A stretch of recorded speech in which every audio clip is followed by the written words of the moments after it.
So Bree, Juliana, thank you all so much for doing this, and thank you. And hopefully this will be an opportunity for y'all to sit back and just go, we've done it.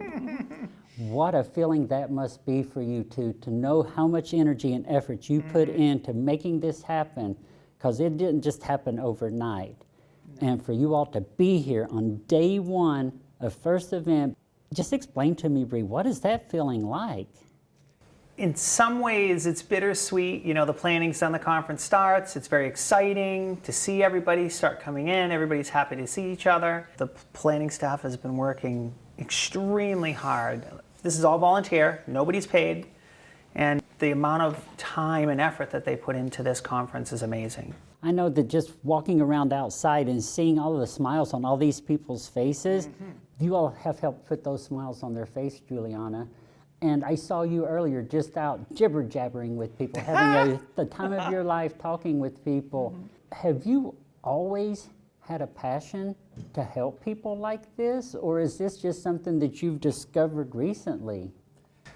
That's a great question, and thank you for having us. I very much appreciate you being here, and even just getting a quick taste of what the environment is like, especially this year, after COVID and all of that. To answer your question, I think I've always had a passion for helping people.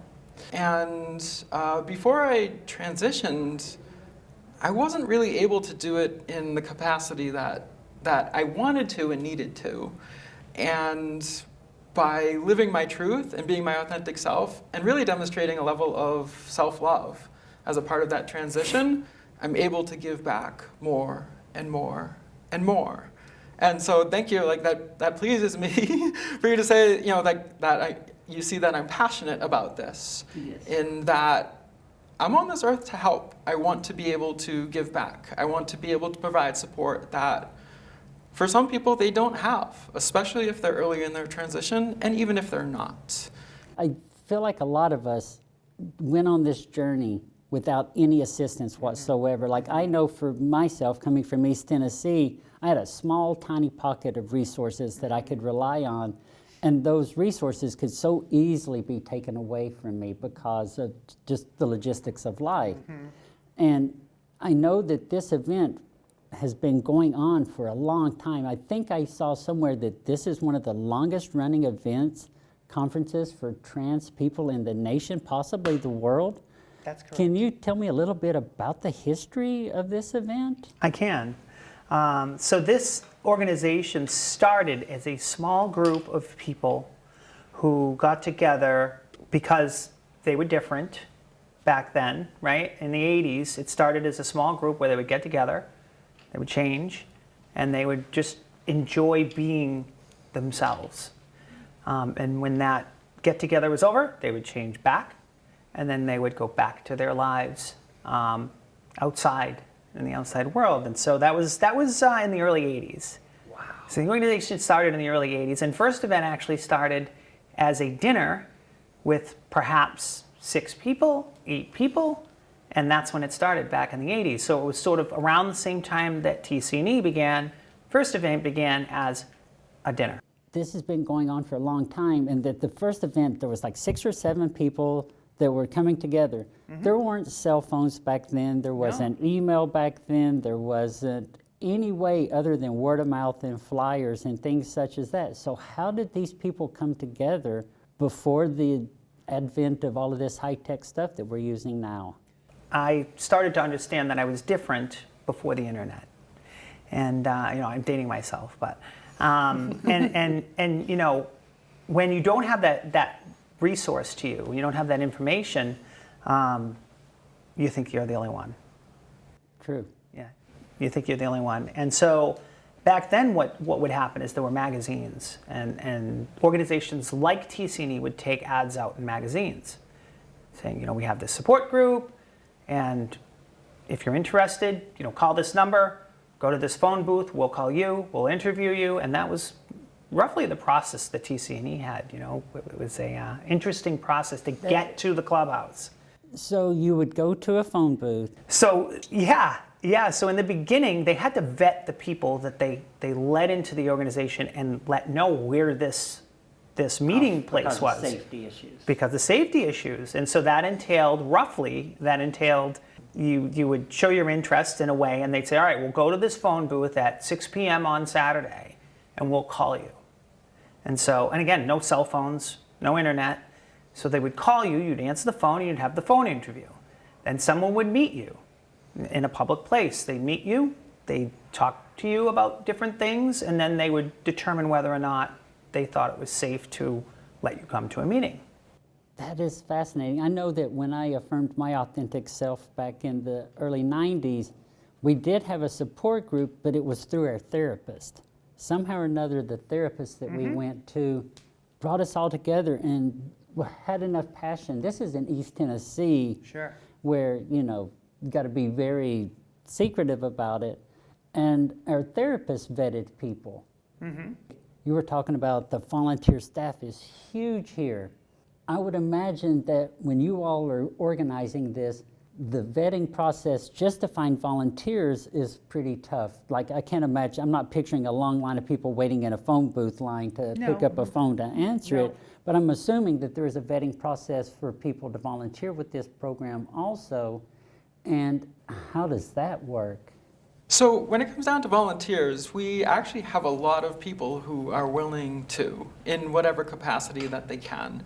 And we highly encourage cisgendered people to volunteer, because the feedback that we get from these volunteers, especially at this conference, is life-changing for them.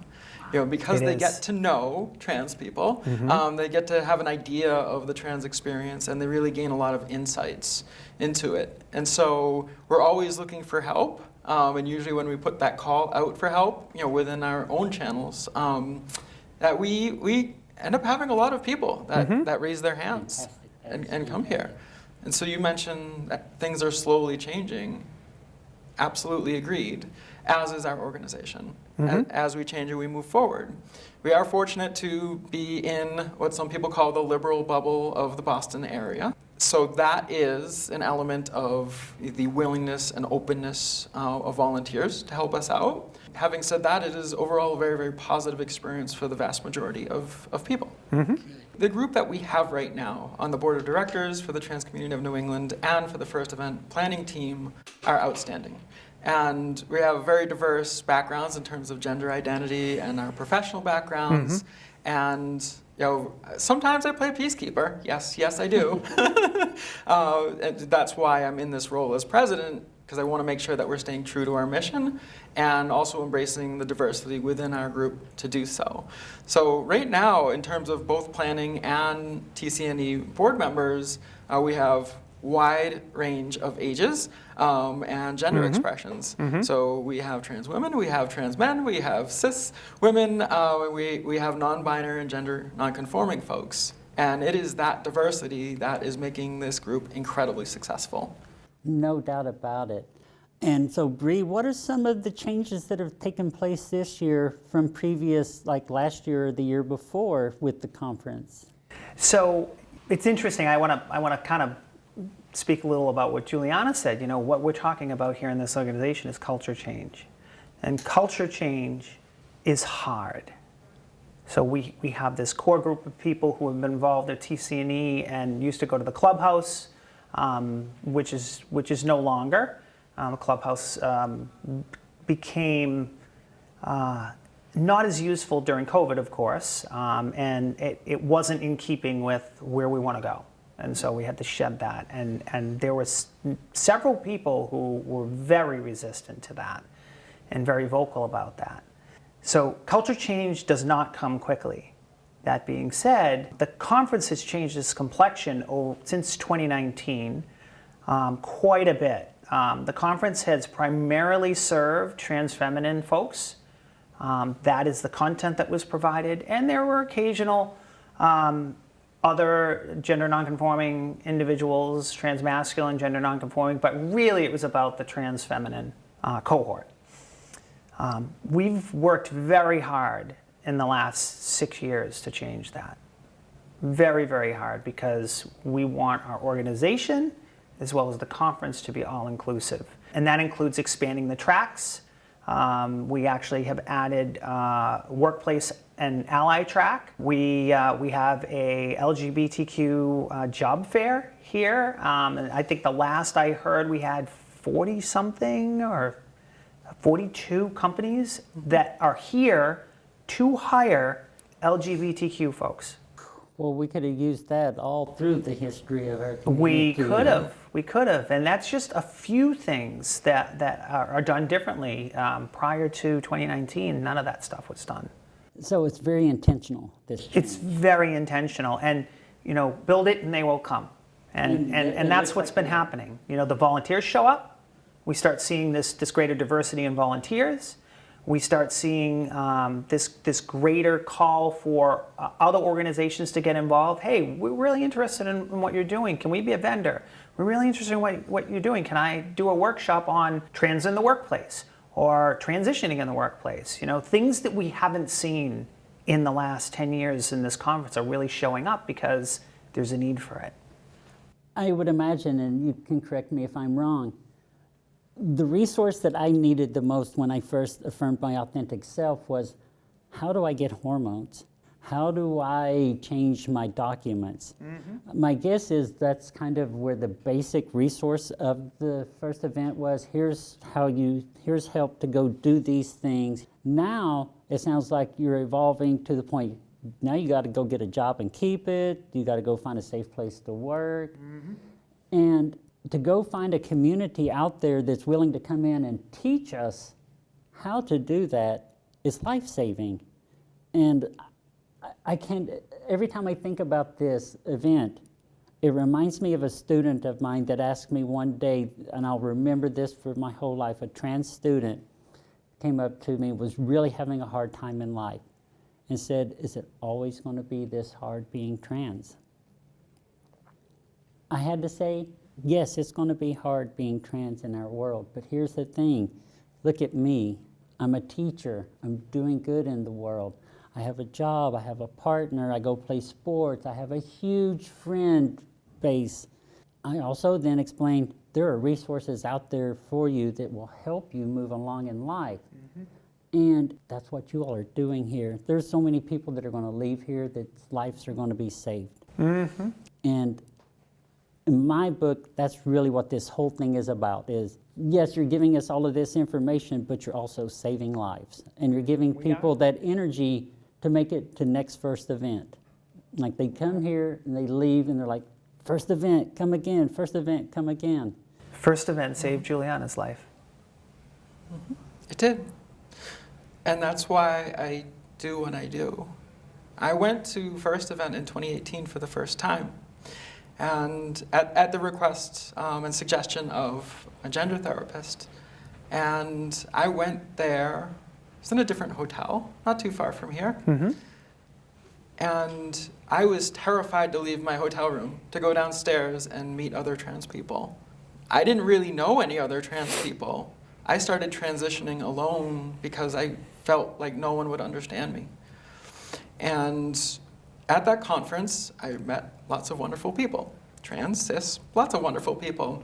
I met doctors, I met electrologists, I met lots of wonderful practitioners and clinicians that would help me with my transition, and I made some friends. Some of them I already saw earlier today. And I was so shy then, and as I transitioned and had that support, because I was very baby trans. And I am so grateful for the people that said, oh, Juliana, that outfit looks great on you, and like, you look beautiful. And like, I look back at those pictures, I'm like, thank you so much for saying that. I wouldn't be here without First Event. And I wouldn't be here without this wonderful community and that support along the way. It is huge, that community. I want to ask, and you might not know the answer. You said you were terrified to come out of your room. Do you know, what was that fear in particular? Do you know what it was, or was it fear of rejection? Fear of rejection. It was largely shame-based. My previous marriage had ended with me being trans as the cherry on top, so to speak. And I had so much shame associated with it, and I just didn't know, I didn't understand. I knew that it was me, I knew I'm a woman, and I had no idea how to get from where I was to where I am today. And so many folks at First Event provided the support and guidance that I needed to get to where I am. Yeah, I think that's what people don't understand is we all have that first experience, don't we, Bree, of where we took our first step out of that hotel room. My first experience, I went to JCPenney's dressed in my finest outfit I could. And I went in there and I realized, oh my goodness, I am way overdressed to be in a JCPenney's. But I didn't leave. I did my one loop around JCPenney's indoors, and then I left. And it took me a lot of time to not feel that shame you were mentioning, because I think society tries to instill that in you as a way to control you as a trans person is, don't do this, what are the neighbors going to think? What is your, and at the end of the day, it's what do I think that's going to help me? Because once you love yourself, things change. And this event, I keep going back to it, offers that to so many people. It does. And so the event itself, you were just talking about, there's people that have been coming here for years and years and years and years, and there's baby trans people that come here. Do you all help guide, like, is there a baby trans, like when we register, is there, I'm a baby trans, help me, type segment that people sign up for? Or is it you all just can tell based on the people that is there coming? A little of both. A little of both. A little of both. And we have, so essentially Big Brother, Big Sister program here. Oh, wow. Absolutely. That's fantastic. So I can tell you our Director of Administration, Lila, in her volunteering was a big sister to someone who came in 2019. And she, that experience transformed her and got her into the role that she's in now, because she saw the face of this person who was their first time out in 2019 at the hotel, and I saw her at the registration table too. At the time, I was the registrar, the chair of administration, which is what Lila is now. I saw this person walk in, scared to death to walk up to the registration table, and we own that hotel. That hotel was all of our folks. Okay. And this person comes up to the registration table, like you could tell it was right on her face. And the next day or the day after, you just saw the whole demeanor change.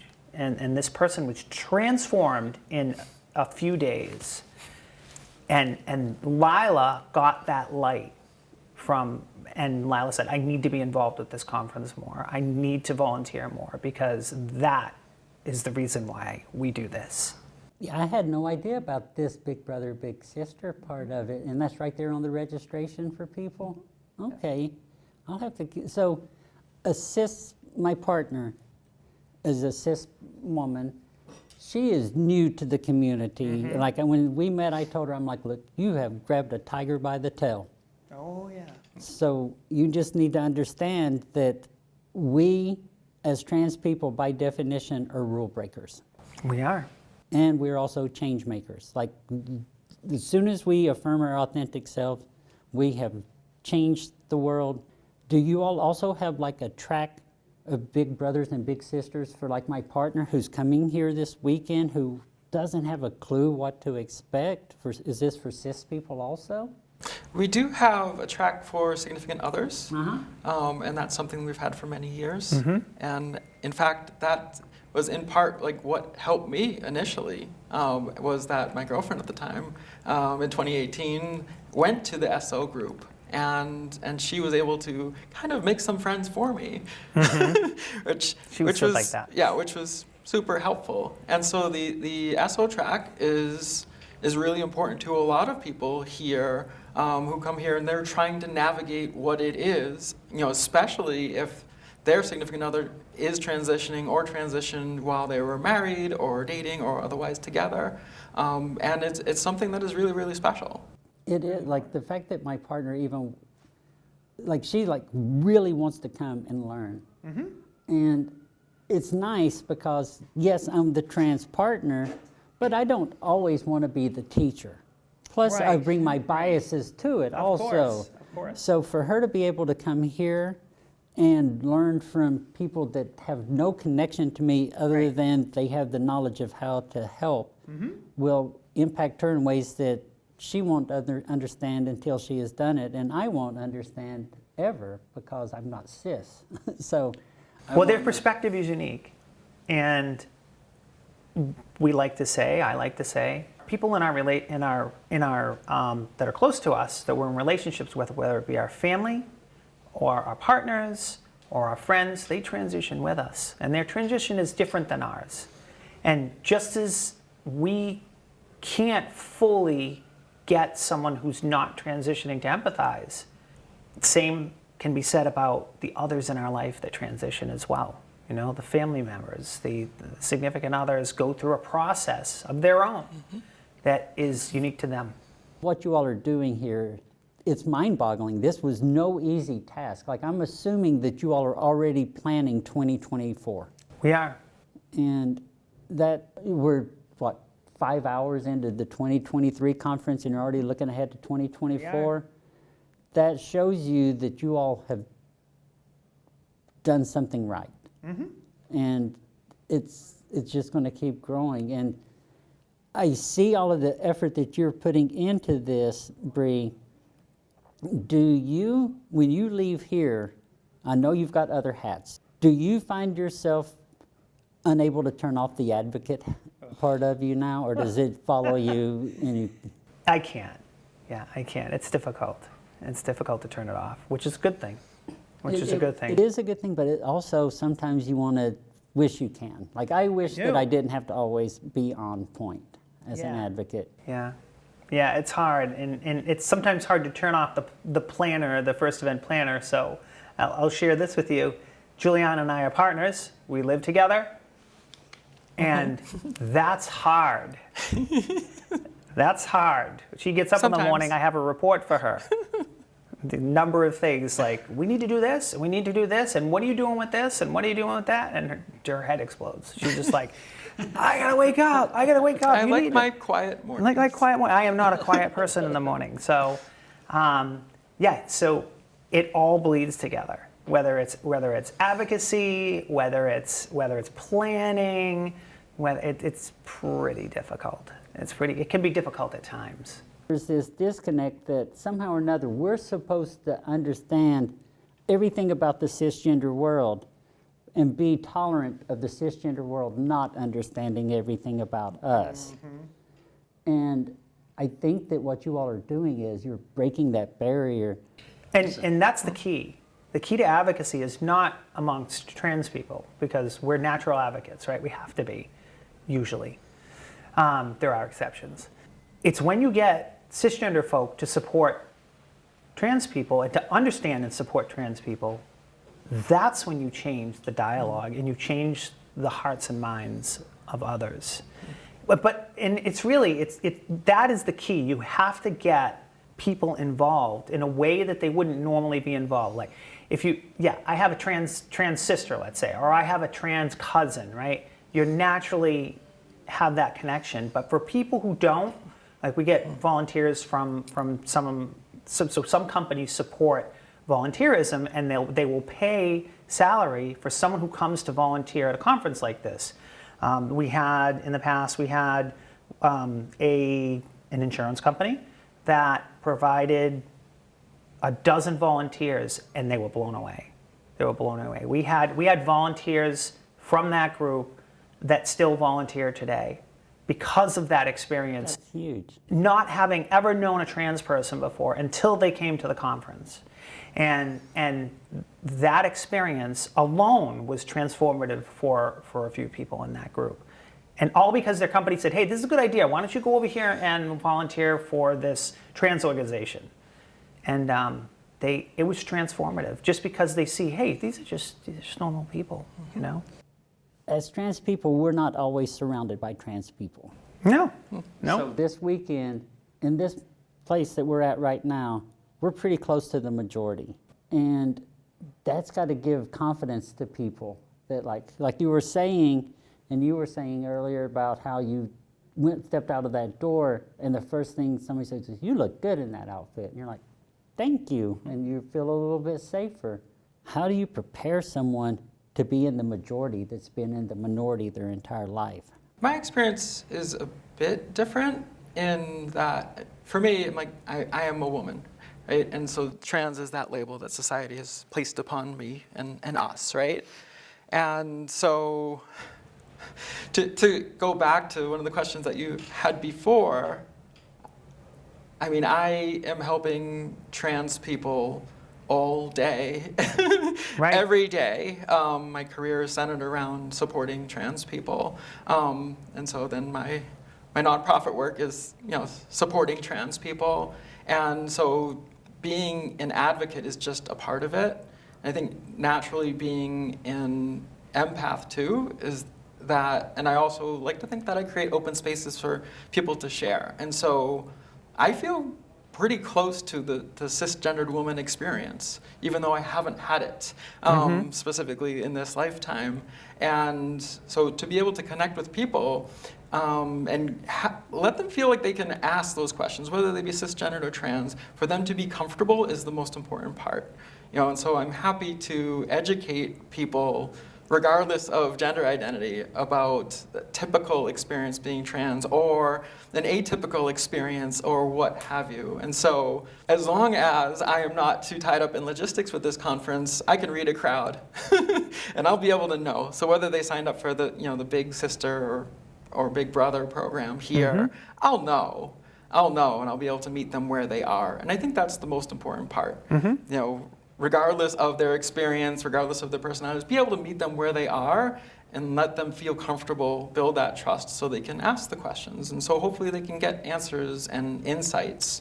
And really everyone can learn about each other and their experiences. And I imagine that since this is day one, there are all kinds of things that are taking place outside of this door right now that is helping this organization and this conference to get rolling in full speed ahead. So I want to thank you all a lot for taking the time out of your busy schedule to help the audience understand what First Event is, but what is your all's next step? You're leaving here from this interview. Are you all done from the night and you're going to go back and sip a glass of wine, or is there something? Here we go. Sort of. So this is our team thank you dinner tonight. That's where we're going after this. Where the planning team, the core staff of the planning team and the board gets together and has a meal and some drinks and laughs and talks about the conference to come and sort of thank you for all the work you've done. Now we have fun. No, that is fantastic. You all deserve this meal. You really do. And thank you all again so much for taking the time out of this busy schedule. I know that First Event is going to be a huge success this year. It will. I looked at the schedule. There are so many offerings for everybody. So no matter what your interest is in the trans community, and if you're trans, if you're an ally, if you're a medical professional, I'm assuming there's things here that can help medical professionals that are wanting to learn how to help our community. I'm sure that there's anything we can think of, you all have probably already thought of it in your diverse organization. So thank you. We're always open for suggestions. Absolutely. And Kelly, thank you for making time and sharing our story, because in part you are sharing our mission, and that's so important. It is. We are about outreach, and when I joined the leadership ranks of the trans community of New England and the First Event crew, I've said this many, many times. If we can make a difference, a positive difference in just one person's life, just one, we've done a great job. And with this conference, we have the opportunity to impact thousands of people. Thousands. Thousands There's of thousands people. of people registered to use it? So we expect by the time the registration closes, we'll probably be over 1,000. That is fantastic. I mean, that's a community that is desperate for community. I mean, we really are. We want to be around people that we feel safe and we can speak a language that they understand and we understand. And we are very Definitely. grateful for you doing this because we can reach thousands more. Yes, the hope. the whole point. Yeah. Well, thank you all, and everybody out there, go on to the First Event website. Also, I'm sure that funding is always a thing, that if anybody wants to donate to help this for next year, please consider donations to First Event. Much appreciated. And if anybody wants to do any presentations, I'm sure that there will be room for that as well. Not at this event, because I'm assuming that that's already taken place, but there will be future events. This will not end. Correct. Okay. Thank you all Thank you. so Thank you so much. much. Thank you.